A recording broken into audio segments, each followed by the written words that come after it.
Guys, good morning. നമ്മൾ ഇന്ന് കുക്കറിൽ ചോറ് വെക്കാൻ പോകട്ടോ. നമുക്ക് സാധാരണ തന്നെ കുക്കർ തന്നെ ചോറ് വെക്കാറാണ്. പക്ഷെ ചില ആൾക്കാർ പറയും കുക്കറിൽ ഇങ്ങനെ ചോറ് വെക്കുക, റൈസ് കുക്കറല്ല നല്ലത്.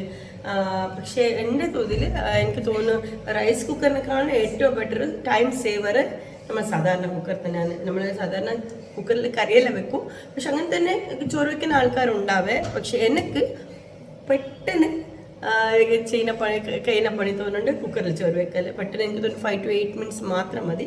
ജസ്റ്റ് ഒരു കാര്യം മാത്രമേ നമ്മൾ ശ്രദ്ധിക്കേണ്ടത് പറഞ്ഞാൽ അതിൻ്റെ അളവാണ്.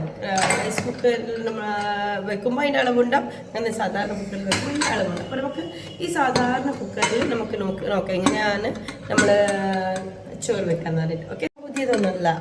എനിക്ക് കുക്കിംഗ് പാർട്ട്ണറായിട്ട് എൻ്റെ മോളുണ്ട്. ഇന്ന് ലീവാണ്, കുറേ ദിവസമായി നമ്മൾ ലീവായിട്ട് കളിക്കുന്നുണ്ട് ഇവിടെ.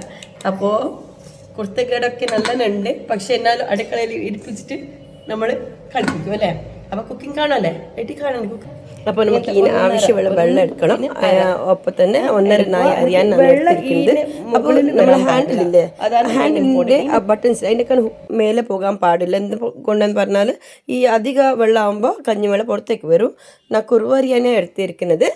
അരി നന്നായിട്ട് 2-3 പ്രാവശ്യം കഴുകിയിട്ട് ഞാൻ ഡയറക്റ്റായിട്ട് ഇതിലേക്ക് പച്ചവെള്ളത്തിലേക്ക് ഇടാൻ പോവാം. ചൂടുവെള്ളം പതിച്ചിട്ട് ഇടാം, പക്ഷെ അതൊന്നും വേണമെന്ന് വിചാരിച്ചു. എന്താണെന്ന് പറഞ്ഞാൽ വെറുതെ നമുക്ക് വെള്ളം പതിക്കുന്ന ഒരു ടൈം വേസ്റ്റ് അല്ലേ. അപ്പോൾ ഞാൻ ഡയറക്റ്റ് പച്ചവെള്ളത്തിലേക്കാണ് ഇത് അരി ഇട്ട് അങ്ങനെ തന്നെ ഇത് വേഗം 5-8 മിനിറ്റ് സമയത്ത് ഇത് എന്തെങ്കിലും വേവും. ആ കുറുവറിയെങ്കിലും എന്തറിയെങ്കിലും 5-8 മിനിറ്റ് വേണ്ടു. പിന്നെ പൊന്നിയെങ്കിലും അതിനേക്കാൾ നേരത്തെ തന്നെ വേവും. ഞാൻ ലിഡിട്ടിട്ട് ഞാൻ കത്തിക്കാൻ പോവാം. ഗ്യാസ് കത്തിച്ചു, ലൈറ്റ് കത്തിച്ചു. പിന്നെ ഈ സമയത്ത് നമുക്ക് വേണമെങ്കിൽ വേറെ എന്തെങ്കിലും കട്ട് ചെയ്യുക, വെജിറ്റബിൾസ് ചോപ്പ് ചെയ്യുകയൊക്കെ ചെയ്യുക. ഞാൻ അവിടെ അപ്പോഴത്തേക്ക് ഞാൻ സോയേൻ്റെ ഒരു ആക്കുന്നുണ്ട്. കുട്ടിക്ക് സോയ ഫ്രൈ ആക്കാമെന്ന് വിചാരിച്ചു.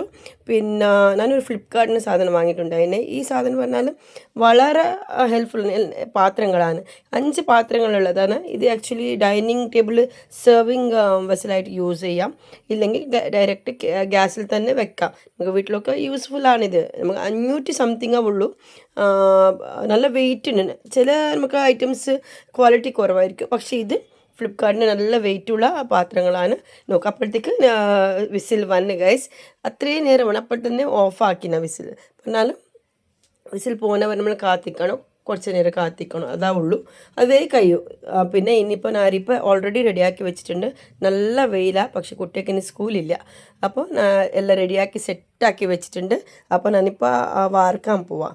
നിങ്ങൾക്ക് ഡയറക്റ്റായിട്ട് കാണാം വെതർ അത് അരി വന്നിട്ടുണ്ടോ അല്ലാണ്ട് ഉണ്ടായിട്ടുണ്ടോ നിങ്ങൾക്ക് കാണാം. ഇത് ആക്ച്വലി നമുക്ക് അത്രയും ചോറ് വേണ്ടു. അപ്പോൾ ഈ വൈകുന്നേരം നമ്മൾ വേറെ എന്തെങ്കിലും കഴിക്കും. അപ്പോൾ ചോറ് അത്രയും വേണം, നമ്മൾ 5 അത്രയും ചോറിൻ്റെ ആവശ്യമുള്ളൂ. അപ്പോൾ അത്രേ വെച്ചിട്ടുള്ളൂ. അപ്പോൾ നിങ്ങൾക്ക് ശരിക്കും ഇത് യൂസ്ഫുള്ളാണ്, പെട്ടെന്ന് വേണമെങ്കിൽ നമുക്ക് ചെയ്യാം. നിങ്ങൾ ട്രൈ ചെയ്ത് നോക്കുക ഗൈസ്.